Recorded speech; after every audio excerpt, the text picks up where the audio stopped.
मेरा शौहर मुझसे बेपनाह मोहब्बत करता था। मैं उसे मजनू कहती थी और कुछ अरसे में वो सारे खानदान में इसी नाम से मशहूर हो गया था। मेरी शादी को तकरीबन 2 साल हुए थे। मैं अक्सर अपने शौहर से सवाल करती कि आप कभी मुझे छोड़ तो नहीं देंगे। मेरा शौहर कहता, पगली, तुम कैसे ये बात सोच लेती हो? मैंने तुमसे मोहब्बत की शादी की है। तुम्हारे बड़ों की इतनी मिन्नतें और इतने तरले किए थे, और अब तुम्हें छोड़कर मैं सिर्फ और सिर्फ घाटे में ही जाऊंगा। शौहर की ये बातें सुनकर जहां मैं खुश होती, वहीं एक सवाल मेरे जहन में आता कि अगर मेरी औलाद ना हुई तो मेरा शौहर क्या करेगा। मैंने अपने शौहर से ये सवाल भी कर लिया, अनवर, अगर मेरी औलाद ना हुई तो? मेरी बात पर वो खामोश हो गए। ये पहली बात थी कि उन्होंने मुझे किसी बात का जवाब नहीं दिया था। तो क्या आप दूसरी शादी करेंगे? मैंने पूछा। तब भी अनवर खामोश रहे। उनकी खामोशी पर मेरी आंखों में आंसू आ गए। अनवर, इसका मतलब है कि अगर हमारे बच्चे ना हुए तो आप दूसरी शादी कर लेंगे? मेरी आंखों में आंसू देखकर अनवर फट पड़े। अरे पगली, तुम खामखा बात को बढ़ा रही हो। कभी कहती हो कि मैं मर जाऊं तो क्या होगा, तो कभी कोई बात कर देती हो। आखिर में तुम्हें किस तरह अपनी मोहब्बत पर यकीन दिलाऊं? मेरे शौहर ने मुझे ये बात कही तो मैं भी हंस पड़ी। अच्छा ठीक है, पर आप वादा करें आप कभी दूसरी शादी नहीं करेंगे। मेरे शौहर ने कहा, ठीक है, मैं दूसरी शादी नहीं करूंगा। उन्होंने मुझे वक्तन तो चुप करवा दिया। असल में मुझ में ये वहम बैठ गया था, क्योंकि मेरी शादी को 2 साल हो गए थे। अभी तक मैंने अपने शौहर को औलाद की खुशखबरी नहीं सुनाई थी। 1-2 महीने और गुजरे तो मेरा वहम काफी बढ़ गया था। मैंने सोचा क्यों ना मैं डॉक्टर से चेकअप करवा लूं कि मुझ में माँ बनने की सलाहियत है भी या नहीं। मेरा शौहर खुद मुझे डॉक्टर के पास ले गया। डॉक्टर बोली, इस वक्त तक तो आपको माँ बन जाना चाहिए था, लेकिन मैं आपके कुछ जरूरी टेस्ट कर देती हूँ। इससे साफ पता चल जाएगा कि आप माँ बन सकती हैं या नहीं। खैर, उन्होंने मेरे और मेरे शौहर के सभी टेस्ट करवा लिए। मेरे शौहर के सब टेस्ट क्लियर आए थे, जबकि मुझे वाकई में औलाद कभी भी नहीं हो सकती थी। मैं माँ बन ही नहीं सकती थी। अगर मैं माँ बनने की कोशिश करती भी तो मेरे जिस्म में पेचीदगियाँ, तब्दीलियां आना शुरू हो जाती। ये सुनकर मैं बहुत परेशान हो गई। मेरे शौहर का भी मुंह लटक गया। आज पहली बार था कि मेरे शौहर ने इस तरह का मुंह बनाया था, वरना वो कभी भी ऐसे खामोश और परेशान नहीं होते थे। मेरा तो रो रो कर बुरा हाल था। घर आकर मैंने खुद को हल्कान कर लिया। मेरा शौहर बोला, तुम परेशान क्यों होती हो? हम सोमवार को एक और डॉक्टर के पास चलेंगे, उससे अपना चेकअप करवाएंगे। ये डॉक्टर तो मुझे अनपढ़ लग रही थी। मेरा शौहर मुझे तसल्ली दे रहा था, लेकिन सोमवार को जाकर जब हमने दूसरे डॉक्टर को दिखाया तो उसने भी यही बात की। वो डॉक्टर बोला कि अगर आपने कोई दवा खाई या बार बार टेस्ट करवाया तो आपके अंदरूनी निजाम में कैंसर का भी अंदेशा हो सकता है। इस बात पर मेरे शौहर ने कानों को हाथ लगाया और बोला, मैं आइंदा तुम्हें बिला वजह टेस्ट करवाने नहीं लेकर जाऊंगा। इससे बीमारी और फैल जाती है, और खाम खा के टेस्ट करवाने से वाकई में कैंसर का अंदेशा बढ़ जाता है। मेरे शौहर की बात सही थी। मुझे 2-3 डॉक्टर्स ने भी ऐसा ही कहा था।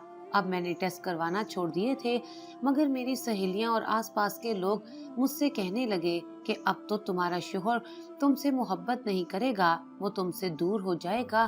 तुम जल्द से जल्द या तो किसी बच्चे को गोद ले लो या अपना इलाज करवाओ। मैं अपना इलाज कैसे करवाती, बस यही सोच सोच कर मैं रो रही थी। शाम का वक्त था। मेरा शौहर भी घर पर नहीं था। जब घर के दरवाजे पर दस्तक हुई, दरवाजा खोला तो सामने आसिया खड़ी थी। आसिया मेरी पुराने मोहल्ले की पड़ोसन थी। वो मुझसे कहने लगी, तुम्हारी वालदा ने मुझे भेजा है तुम्हें लेने के लिए। उनकी तबीयत ठीक नहीं है, तुम जल्दी मेरे साथ चलो। मैंने अपना मुख्तसर सा सामान समेटा, घर का दरवाजा बंद करके अम्मा की तरफ आ गई। मैं तो यही चाहती थी, क्योंकि मैं खुद बहुत परेशान थी। अब मैं खुद शौहर के घर से दूर जाना चाहती थी। ये घर अब मुझे आर्जी लगने लगा था। मैं जान गई थी कि जब मेरा शौहर मुझसे औलाद की खुशी नहीं पा सकेगा तो वो जरूर दूसरी शादी करेगा। इससे अच्छा है कि मैं पहले ही अपना घर छोड़कर इज्जत से चली जाऊं और मेरा शौहर मुझे हमेशा अच्छे लफ्जों से याद करे। आधे घंटे बाद मैं अम्मा के घर पहुंच गई। सर्दियों की रातें थी। मैंने अम्मा से कहा, आज रात मैं यहीं रहूंगी। पर ये देखकर मुझे हैरत हुई कि अम्मा की तबीयत बिल्कुल ठीक थी और वो अपने कामों में मसरूफ थी। अम्मा कहने लगी, बेटी, मेरी तबीयत बिल्कुल ठीक थी, बस मैंने तुम्हें एक जरूरी बात करने के लिए बुलाया है। मैं खुद भी तुम्हारे घर आ सकती थी, पर इसलिए नहीं आई कि ये बात यही करने वाली है, और आज तुम फैसला करके जाना कि तुम आगे जिंदगी में क्या करोगी। मैंने दिल पर हाथ रख लिया। क्या बात है अम्मा? मैं वहीं बैठ गई थी। अम्मा मुझसे पूछने लगी, बेटी, मुझे तुम्हारे शौहर ने फोन किया था और ये बात बता दी है कि तुम कभी भी मां नहीं बन सकती। बेटी, मैं तब से परेशान हो गई हूँ, क्योंकि मर्द औलाद के बगैर नहीं रह सकता। अब तुम मुझे बताओ कि तुमने आगे का क्या सोचा है? वक्त जाया करने का तो कोई फायदा नहीं है। अम्मा ने अफसोस से कहा, अब देखो, मैं तुम्हें एक ऐसा हल बताती हूँ जिससे तुम्हारी जिंदगी भी खराब ना हो और तुम्हारा शोहर भी तुम्हारे हाथ में रहेगा। हाँ, लेकिन तुम्हें अपने शोहर को बांटना जरूर पड़ेगा। अम्मा की इस बात ने मेरे तो ख्वाबों को चकनाचूर कर दिया था। बेटी, तुम कोई गरीब सी लड़की देखकर जिसमें ऐसा नुक्स हो जो उसे तुम्हारे शोहर की तरफ माइल करने से रोके रखे, तुम उससे अपने शोहर की शादी करवा दो। अम्मा, ये आप क्या कह रही हैं? मैंने परेशानी से रोते हुए कहा, बेटी, कोई काली कलोटी लड़की अपनी सौतन बनाकर घर ले आओ, उससे तुम्हें फायदा होगा। बेटी, मैं तुम्हें गलत मशवरा नहीं दे रही। काली कलोटी लड़की होगी तो तुम्हारा शोहर उसकी तरफ माइल भी नहीं होगा। तुम बच्ची रहोगी, बच्चे पैदा करने से उसकी सेहत गुजर जाएगी। तुम हमेशा तरोताजा गुलाब की तरह रहोगी। और हाँ, कोशिश करना किसी बेवा और दुखों की मारी हुई औरत को लाओ जो सिर्फ बच्चा पैदा करने के काबिल हो, खूबसूरत हरगिज ना हो। अम्मा की ये बात भी अपनी जगह ठीक थी, पर कोई काली कलोटी लड़की क्यों ना हो, मैं अपने शोहर को उसके साथ नहीं बांध सकती थी। दिल चकनाचूर हो गया था। मैंने अम्मा की नसीहतें अपने पल्लू से बांधी और वापस अपने घर आ गई थी, क्योंकि मेरे भाई भाभीियों के गुलाम थे और वो जब घर आते तो बहनों को कभी सीधी नजर से नहीं देखते थे।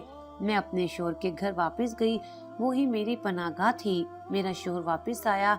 शाम को हम लोग खाना खाने बैठे तो मेरा बुझा बुझा चेहरा देखकर मेरा शोहर बोला, तुम इतनी परेशान क्यों हो? लगता है कि डॉक्टर की बात तुमने दिल पर ले ली है।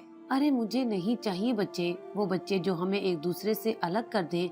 मेरा शोहर बार बार ही मुझे तसल्ली दे रहा था, पर मुझे सुकून नहीं मिल रहा था। ये सिर्फ वक्ती बातें थी। कुछ अरसे बाद मेरा शोहर भी कोई न कोई औरत इसी वजह से घर ले आएगा, क्योंकि उसे बच्चे चाहिए होंगे। तब तो मेरी जवानी भी ढल जाएगी। मैं क्या करूंगी? मेरी अम्मा ने मुझे जो मशवरा दिया था उस पर मैं गौर करने लगी। मैंने अपने शोहर से कहा, क्यों ना मैं आपकी शादी करवा दूं। मेरे शोहर ने ये बात सुनी तो बोला, तुम कैसी बातें कर रही हो? तुम्हारे अलावा मैं किसी को देखना भी नहीं चाहता, और तुम कहती हो मैं किसी औरत से दूसरी शादी कर लूं। मेरा शोहर अभी नहीं मान रहा था और मुझे पक्का यकीन था ये एक न एक दिन ऐसा जरूर होगा, और जबकि मैं ज़हनी तौर पर भी तैयार थी। अगर अभी हो जाता तो ठीक था। मैंने अपने शोहर को 10,000 बार ये बात कही, पर वो कुछ नहीं बोला। उसने कहा कि मैं दूसरी शादी नहीं करूंगा। हाँ, अलबत्ता एक सूरत हो सकती है, पर उसके बारे में मैं अभी यकीन से नहीं कह सकता। तुम्हें कल ही बताऊंगा। कल मैं दफ्तर से आऊंगा तो हम दोनों उसके पास चलेंगे। वो बच्चा न होने वाले जोड़ों को कोई न कोई मशवरा जरूर देती है। मैंने सुना है वो बहुत तजर्बेकार है। तुम उसके पास चलकर देखना, तुम्हें जरूर सुकून मिलेगा।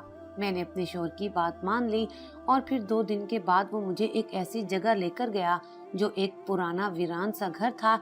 मिट्टी का बना हुआ लगता था। यहाँ पर अरसे से कोई औरत रहती है, क्योंकि घर वाकई बड़े सलीके से सजाया गया था। बहरहाल मैं उस औरत से मिली। वो बूढ़ी सी थी। मुझसे कहने लगी, बेटी, औलाद ना होना औरत की सबसे बड़ी कमजोरी होती है, और तुम चाहो तो अपने लिए कोई न कोई बच्चा ले सकती हो जिसे तुम पालो। मैंने कहा, अम्मा, इस तरह तो मालूम नहीं होता कि औलाद हलाल है या नाजायज है। अगर नाजायज औलाद होगी तो मेरा शोहर उसे कभी कबूल नहीं करेगा। उसे सबसे बड़ा दुख यही है कि अगर औलाद हो तो हलाल हो।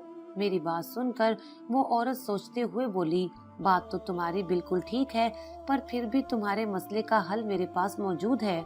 अगर तुम चाहो मैं अपने किसी जानने वाले जोड़े से कह देती हूँ कि वो औरत अपनी बच्ची तुम्हारे हवाले कर दे। मैंने कहा कि कोई जानने वाला मुझे अपनी औलाद क्यों देगा? ये तो वो लोग होते हैं जो अपनी गलत कार्यों का नतीजा दूसरों के घरों पर थमा देते हैं, वरना कोई अपनी जायज औलाद किसी को नहीं देता। अम्मा बोली, बेटी ऐसी बात भी नहीं है, कई मर्द ऐसे हैं जो बस बच्चे पैदा करने के लिए ही हैं, उनके पास अपने बच्चों को खिलाने के लिए कुछ नहीं है। तुम ऐसे किसी बच्चे को गोद ले लो जिसके पास अपने बाप का साया ना हो। मैंने कहा, लेकिन ऐसा बच्चा मुझे कहाँ से मिलेगा? वो बोली कि मैं तुम्हें बता दूंगी, तुम कल अपने शोहर को मेरे पास भेजना, मैं उसकी मुलाकात करवा दूंगी, वो जरूर ये मसला हल कर देगा। मैं कुछ उम्मीद लेकर घर आई थी। मेरा शोहर बोला, मैं उस औरत को काफी अरसे से जानता हूँ, मैं ऐसा करूँगा कि किसी गरीब आदमी को कह दूंगा कि वो अपनी होने वाली औलाद हमें दे दे, बस उसके बाद हम बच्चा लेकर अपने घर और वो अपने घर चला जाएगा, फिर वो हमारे घर भी नहीं आएगा और औलाद भी हलाल की होगी। और फिर तुम तो जानती ही हो, मैं किसी शरीफ जोड़े से ही बच्चा लाऊंगा। मेरे शोहर की बात बिल्कुल बजा थी। मैंने कहा, जैसा आप कहेंगे हम वैसा ही कर लेंगे। यूं अगले दिन वो उस औरत के पास चले गए। औरत ने मेरे शोहर को किसी आदमी से मिलवाया। वो घर आए तो बहुत खुश थे, बोले कि मेरी बात हो गई है, उस आदमी की बीवी हमारे लिए बच्चा पैदा करेगी। वो लोग बहुत गरीब हैं, उनके पहले भी 7 बच्चे हैं। मैंने उसकी बीवी से कहा, उसे खाना पीना फल फ्रूट वगैरह हम दिया करेंगे, वो बल्कि हमारे ही घर में रहे तो ज्यादा अच्छा है, हम उसकी देखभाल भी करेंगे ताकि बच्चा सेहतमंद पैदा हो। उस आदमी को कोई एतराज नहीं है, वो कहता है, भले से तुम मेरी बीवी को ले जाओ, मुझे तुम लोगों पर यकीन है। अरे भाई, तुम्हारा शोहर एक शरीफ इंसान है जिस पर हर कोई भरोसा करता है। मैंने कहा, ठीक है, आप उसे ले आइएगा। अगले दिन मेरा शोहर एक उढेर उम्र औरत को अपने घर ले आया। वो औरत पहले से ही उम्मीद से थी। मैंने उसे एक कमरे में जगह बनाकर दी। मैं खुश थी कि चलो, शोहर की ये बात मंजूर है कि वो औरत हमारे लिए बच्चा पैदा करे, वरना तो मैं अधूरी ही रह जाती और वो मेरे ऊपर सौतन ले आता। 9 महीने कैसे गुजरे ये मैं बता नहीं सकती। मैंने उस औरत की हर मुमकिन खिदमत की, ऐसे जैसे कि उसके पेट में मेरी अपनी औलाद हो।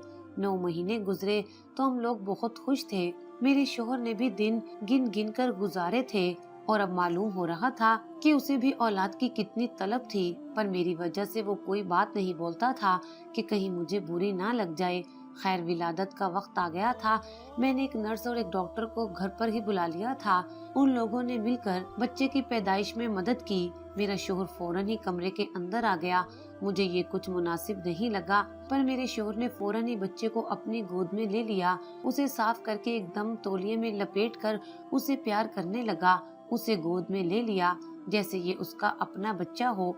मैं अपने शोहर की इस हरकत पर हैरान रह गई थी, जबकि वो यही कहता था कि मुझे बच्चों की कोई परवाह नहीं है।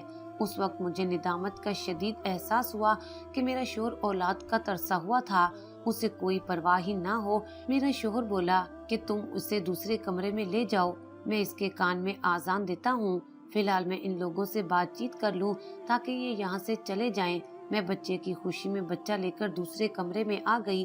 फिर मेरे जहन में ख्याल आया कि आखिर मेरा शोहर इन 3 औरतों से क्या बात कर रहा है। हालांकि बच्चा तो हम दोनों को चाहिए था, फिर वो उन औरतों से कहीं अगले बच्चे की बात तो नहीं कर रहा। मैं बच्चे को गोद में उठाए फौरन दूसरे कमरे में गई जहां वो औरत लेटी हुई थी। मैंने दरवाजा खोला तो देखा मेरा शोहर मुझसे नजरें चुरा रहा था और वो औरत आंखों से आंसू बहा रही थी। मैंने उनसे कुछ नहीं पूछा क्योंकि अजीब सी खामोशी कमरे में छाई हुई थी। मुझे देखकर सब मेरी तरफ देखने लगे और फिर डॉक्टर बोली, मेरा काम हो गया है, अब मैं जा रही हूँ। ये कहकर वो मुझे नफरत से देखती हुई कमरे से बाहर निकल गई और मैं अपने शोहर से सवाल करती रह गई कि इन्हें क्या हुआ है। मेरे शोहर ने कहा, तुम इस औरत को जल्द अज जल्द इसके घर छोड़ आओ। मैं हैरान थी कि वो बच्चा पैदा करने के बाद मेरे शोहर का रवैया बिल्कुल ही बदल गया था। वो चाहता था कि औरत को जल्द अज जल्द यहाँ से भेज दिया जाए। मैंने कहा, ये अभी नहीं जा सकती, इसे कुछ अरसा यहीं पर रहने दो। इसने हमारे लिए इतना बड़ा काम किया है, हमारे लिए बच्चा पैदा किया है, हम इसे बेयारो मददगार ऐसे नहीं छोड़ सकते।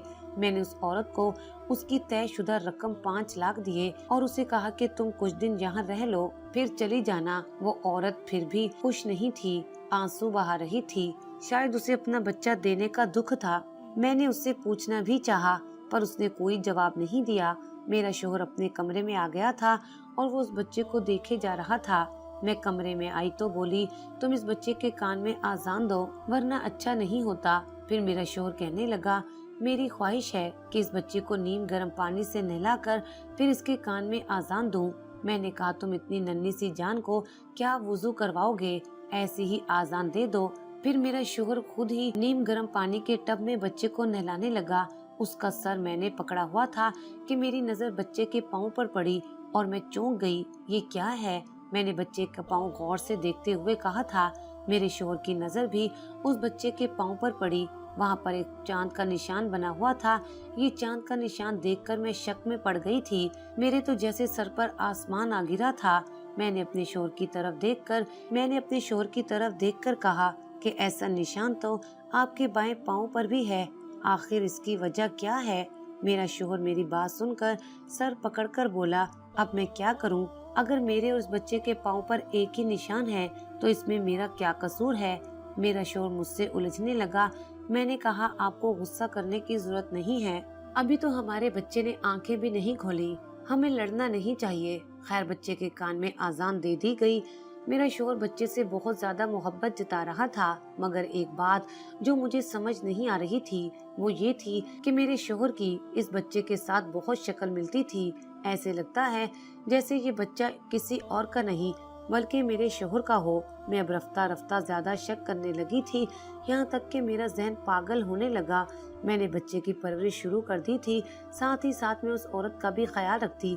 उसकी तबीयत ठीक नहीं रहती थी, पर मैं उसके बच्चे को देखकर सोचती कि आखिर ये किस पर गया है। इसकी आंखों का रंग भी मेरे शोहर की आंखों जैसा था। तभी मैंने सोच लिया कि मैं डॉक्टर से इस बच्चे का जरूर पता करूंगी कि ये बच्चा आखिर मेरे शोहर का है या फिर इस औरत के शोहर का है। लेकिन उसके लिए मुझे पहले इस औरत के शोहर का भी टेस्ट करवाना था। मैंने उससे कहा, क्या मुझे तुम्हारे शोहर का टेस्ट मिल सकता है? वो बोली, कैसा टेस्ट? मैंने कहा, मैं ये जानना चाहती हूँ कि ये बच्चा तुम्हारे शोहर का है या नहीं। मेरी बात सुनकर वो रोने लगी। बोली, तुम जैसी खुशकिस्मत औरतें न जाने क्यों इतना शक करती हैं। अगर तुम्हारी जगह मैं होती तो ऐसे शोहर को सजदा करती। मैंने उसकी बात सुनकर कहा, तुम ये बातें छोड़ो, बस अपने शोहर की बताओ कि मैं उसका टेस्ट कैसे ले सकती हूँ। मेरी बात सुनकर वो रोने लगी। बोली, बीबी जी, मैं तो बहुत पहले बेवा हो गई थी। ये सुनकर मैं चौंक गई। मैंने कहा, अगर तुम बेवा हो गई थी तो फिर ये बच्चा कैसे पैदा किया? वो रोते हुए मेरे आगे हाथ जोड़कर बोली, इसमें इसका कोई कसूर नहीं है बीबी जी।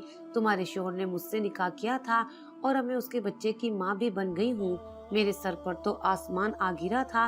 ये औरत इतनी बुरी भी नहीं थी और उसकी आवाज भी खूबसूरत थी। मैं उसकी बात सुनकर रोने लगी। तब वो बोली कि तुम क्यों रो रही हो? तुम्हारे शोहर से निकाह करके मैं कौन सी तुम्हारी सोतन बन गई हूँ? मुझे तो बस तुम्हारे शोहर ने इस्तेमाल किया और अब मुझे खड़े खड़े तलाक दे दी है। जैसे ही उसने बच्चा अपने हाथ में लिया वो मुझे तलाक देकर चला गया था। वो तुमसे बेहद मोहब्बत करता है। ये बात तुम्हारी माँ ने ही उसको कही थी कि तुम इस वक्त किसी बेवा औरत से निकाह करके औलाद पैदा कर लो, इसलिए तुम्हारे शोहर ने मुझसे निकाह किया। पर मुझे क्या फायदा हुआ? मैं इन 5 लाख से क्या करूँगी? क्या मुझे इन पैसों से इज्जत मिल जाएगी? मेरा बच्चा मिल जाएगा? वो औरत रोने लगी थी। मुझे उस पर अफसोस होने लगा था। फिर वो मेरे घर से चली गई, ये कहते हुए कि तुम्हें अपने शोहर की कदर करनी चाहिए। मुझे पहले जो गुस्सा अपने शोहर पर था कि उसने एक औरत से निकाह क्यों किया है, वो भी मुझे बताए बगैर, अब वो मेरा बोझ हल्का हो चुका था, क्योंकि जो शख्स मेरे लिए इतनी हद तक जा सकता था वो मुझसे वाकई में मोहब्बत करता था। और फिर मुझे क्या जरूरत थी मैं शक करके अपना घर बर्बाद करती। जो सवाल मैंने अपने शोहर से पूछने थे उसके जवाब उस औरत ने मुझे दे दिए थे। अब मैं इस बात पर अपने शोहर से कोई बहस नहीं करना चाहती थी, क्योंकि मैं अपना घर बर्बाद नहीं करना चाहती थी। और खुदा का लाख लाख शुक्र है कि मुझे वक्त पर अपनी गलती का एहसास भी हो गया था। आज इस बात को 3 साल हो गए हैं। वो औरत फिर कभी हमारे घर नहीं आई थी।